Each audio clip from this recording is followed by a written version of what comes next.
Bismillahirrahmanirrahim. Alhamdulillahirabbil alamin. Allahumma shalli ala sayyidina Muhammad wa ala alihi washabbihi ajma'in. Amma ba'du.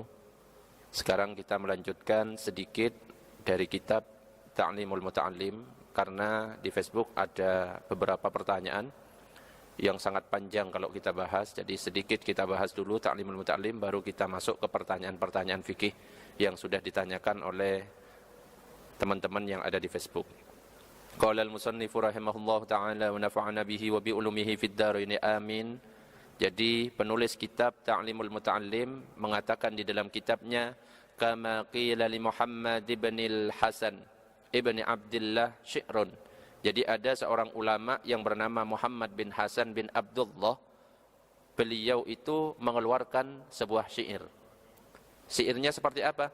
Ta'allam fa innal ilma zainun li ahlihi wa fadlun wa unwanun li kullil mahamidi wa kun mustafidan kulla yawmin ziyadatan minal ilmi wasbah fi buhuril fawaidi tafaqqah fa innal fiqha afdalu qa'idi ilal birri wattaqwa wa a'dalu qasidi huwal ilmul hadi ila sunanil huda huwal hisnu yunji min jami'i syadaidi fa inna faqihan wahidan mutawarri'an asyaddu ala syaitani min alfi abidi. Ini syair di dalam kitab Ta'limul Muta'allim, yang artinya ta'allam, belajarlah, fa innal ilma zainun li ahlihi, karena sesungguhnya ilmu itu adalah penghias bagi pemiliknya. Jadi ini motivasi untuk kita, kepada kita semuanya, baik yang muda ataupun yang sudah tua, diperintahkan untuk belajar. Kenapa? Karena kalau kita belajar, kita akan mendapatkan ilmu, yang mana ilmu itu adalah penghias bagi kita. Jadi dimanapun kita berada, kalau kita memiliki ilmu, akan diangkat derajatnya oleh Allah. Yarfa'illahu alladhina amanu minkum walladhina utul ilma darajat. Allah itu akan mengangkat beberapa derajat bagi orang yang beriman dan memiliki ilmu. Jadi akan kelihatan, oh ini berilmu, akan dimuliakan sama orang, tidak hanya sama orang, Allah akan mengangkat derajatnya. Dan orang yang berilmu, dan dia itu adalah pewaris para nabi. Namanya pewaris para nabi, ulama itu alim namanya ya. Orang yang berilmu itu harus dihargai. Percuma kalau kita ini memiliki ilmu tapi nggak punya adab, nggak punya akhlak. Makanya adab itu harus di atas ilmu. Ya, iblis itu ilmunya ya luar biasa. Bahkan kalau mau ditanya Allah itu siapa, iblis itu lebih tahu daripada kita. Tetapi karena nggak punya akhlak, nggak punya adab, apa akhirnya diusir oleh Allah. Ketika Allah menyuruh, ayo semuanya penduduk langit sujud kepada Nabi Adam, ternyata iblis tidak taat. Itu akhlaknya kepada Allah sudah kurang, diusir oleh Allah. Ya, jadi adab harus ada di atas ilmu.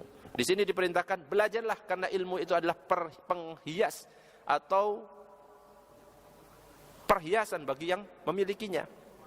Wa fadlun wa unwanun likullil mahamidi, dan merupakan sumber keutamaan dan pertanda bagi segala hal yang dipuji. Jadi orang yang memiliki ilmu tentu dia itu utama.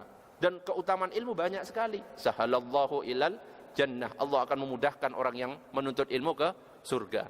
Bahkan ketika ada orang menuntut ilmu dan di perjalanan dia meninggal, maka dia mati dalam keadaan mati syahid. Namanya orang mati dalam keadaan syahid, kira-kira jaminannya apa? Surga. Pak Herman pengen nggak masuk surga? Pengen. Mau mati syahid? Mau. Mau banget. Sekarang atau kapan-kapan?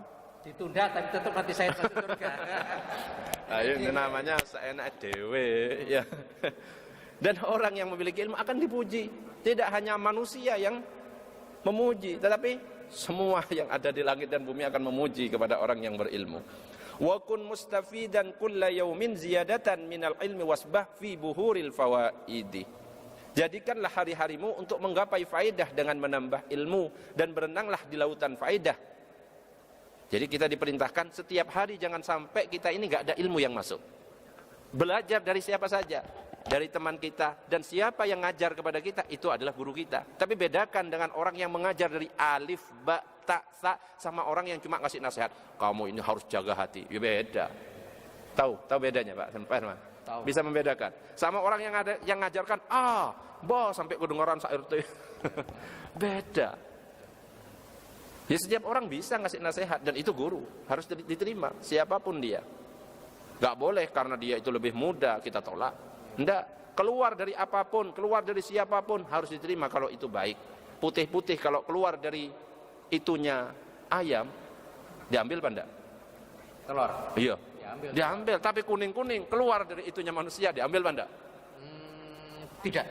Ya sudah, beda. Dibersihkan. Tapi dibersihkan. Iya. Itu. Tafaqqah fa innal fiqha afdalu qaidi ilal birri wat taqwa wa a'dalu qasidi. Belajarlah ilmu fikih karena fikih itu paling utama-utamanya penuntun pada kebaikan dan takwa dan lebih adil-adilnya keadilan. Ini keutamaan ilmu fikih. Ya. Kenapa kok dikatakan pengantar kepada takwa? Takwa itu artinya apa? Imtitsalu awamirillah wajtinabu nawahihi sirran wa alaniyatan. Menjalankan segala perintah Allah, menjauhi segala larangannya, baik dalam keadaan terang-terangan ataupun dalam keadaan sendirian. Perintah Allah contohnya apa? Salat, wudu, apalagi zakat, haji, dan itu bisa kita lakukan kalau kita belajar ilmu fikih. Nggak bisa. Oh, saya langsung belajar di Al-Quran. Nggak ada. Kalau di Al-Quran, wa aqimis sholah. Cuma gitu toh, dirikan sholat. Caranya gimana? Ada di hadis. Caranya bahwa caranya bertakbir. Tapi apakah bisa kalau cuma Al-Quran kemudian hadis saja? Nggak bisa juga. Kita nggak tahu mana yang rukun, mana yang sunnah, mana yang fardu. Dari mana itu didapatkan? Dari para ulama yang tertulis dalam kitab fikih. Jelas.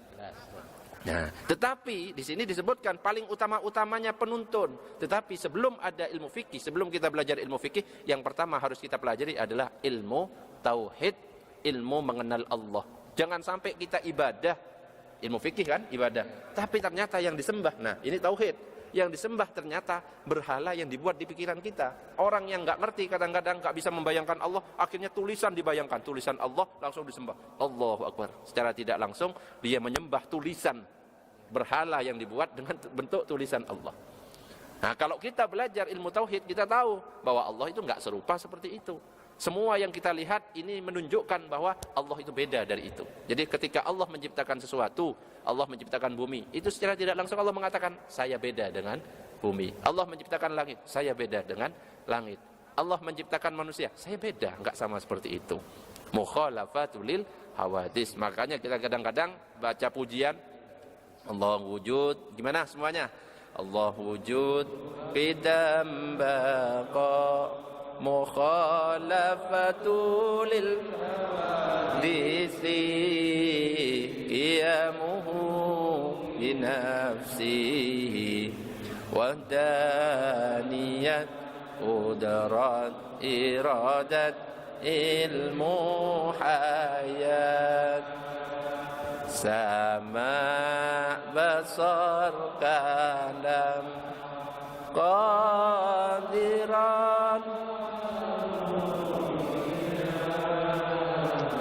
aliman hayyan sami'an basiran mutakallima. Insyaallah nanti 20 sifat ini tidak hanya 20, nanti ada 50. Jadi akidah ahli sunnah wal jamaah itu akidah 50. 20 sifat yang wajib bagi Allah, 20 sifat yang mustahil bagi Allah, 4 sifat yang wajib bagi Nabi dan Rasul, 4 sifat yang mustahil bagi Nabi dan Rasul, sifat jaiz bagi Allah, sifat jaiz bagi Nabi dan Rasul. Totalnya 50. Nanti akan kita pelajari, mudah-mudahan wabah corona ini cepat selesai ya. Mudah-mudahan kita segera diizinkan untuk melakukan kegiatan-kegiatan keagamaan seperti biasanya. Nanti kita belajar satu-satu. Allah wujud. Kadang-kadang kan kita, Allah itu wujud, bentuknya seperti apa? Nah, seperti itu pertanyaan-pertanyaan yang salah. Kadang-kadang ada yang nanya, Allah itu di mana? Nah, pertanyaannya sudah salah. Karena ketika nanya Allah di mana, kata di mana itu menunjukkan tempat. Sedangkan Allah itu tidak butuh sama tempat. Nanti akan kita bahas dalam pembahasan ilmu tauhid. Huwal ilmul hadi ila sunanil huda, huwal hisnul yunji min jami'is syada'id. Fikih adalah ilmu yang menunjukkan pada jalan-jalan hidayah. Dia mampu sebagai benteng yang menyelamatkan dari segala kesulitan. Kalau kita nggak tahu cara sholat, kita mudah. Gara-gara kita belajar ilmu fikih. Makanya jangan jauh-jauh sama orang yang punya ilmu. Kok malah yang punya ilmu malah dijauhi, dimusuhi. Wah, repot. Sudah belajar dari orang yang punya ilmu itu, ternyata disuudzoni, dijelek-jelekkan dan lain sebagainya. Nggak berkah ilmunya. Sepintar apapun, gelarnya mau profesor dan lain sebagainya, tapi kalau nggak punya akhlak kepada guru, hilang berkahnya. Memang pintar di sini, pintar bohongi, ya kan? Pintar mencaci maki, ya pintarnya ya seperti itu, nggak berkah ilmunya. Kalau nggak percaya, pegang kata-kata saya. Kalau memang salah kata-kata saya, potong kupingnya Pak Herman. Ya masa saya, ya. Tapi akhirnya ditunda kupingnya Pak Freddy. Ke Pak Freddy. Kalau saya kan nanti nggak bisa ngajar ya. Iya, jadi murid dulu lah ya. dengan santrinya dulu. Ya. Santri tawaduk ya. Waduh konyol ya.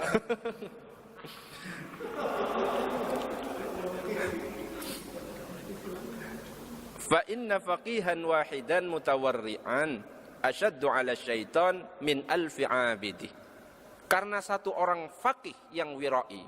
Jadi orang ahli fikih yang wara', orang wara' itu yang menjauhi perkara haram dengan maksimal. Ya, yang ketaatan-ketaatan dilakukan secara maksimal, ya bukan separuh-separuh. Ya. Ayo ke masjid, hati saya mesti di masjid. Mantap. Ya nggak apa-apa, yang penting hati masih di masjid ya, daripada hatinya di tempat lain, kan gitu. Nah, satu orang ahli fikih yang wara', yang maksimal menjauhi perbuatan yang haram, itu lebih sulit bagi setan di dalam menggondanya daripada 1000 orang ahli ibadah. Jadi yang lebih berat itu satu orang ahli fikih itu. Makanya diceritakan ada seorang wali Allah, dengan izin Allah bisa melihat setan itu mau masuk ke masjid, ragu, mau masuk, mundur, maju, mundur, maju, mundur. Ternyata di dalam masjid ada 2 orang, satunya ibadah sholat berkali-kali, satunya tidur. Ketika ditanya, setan kamu ngapain kok maju mundur, maju mundur? Saya mau masuk nggak jadi. Loh kenapa? Takut sama orang sholat? Enggak. Loh terus? Takut sama orang yang tidur. Loh kenapa? Jadi yang ditakuti orang yang tidur. Kenapa? Yang tidur itu ahli fikih. Saya khawatir kalau saya masuk, kemudian orang yang tidur itu terbangun, diperbaiki sholatnya orang yang di sebelahnya. Wah. Loh kenapa kok nggak takut sama orang ahli ibadah? Itu nggak tahu apa-apa. Sholatnya itu jelas nggak sah. Gitu. Ya, makanya yang sudah belajar ilmu fikih tidur di sini nanti. Ya. Sholat, saya wis belajar fikih. Sholat kan, tidur gitu loh. Ya, jagain setan gitu loh. Ya, setannya ya itu yang tidur. Cukup untuk taklimul muta'alimnya, kita lanjutkan berikutnya. Sekarang tanya jawab yang sudah ada ngirim di Facebook.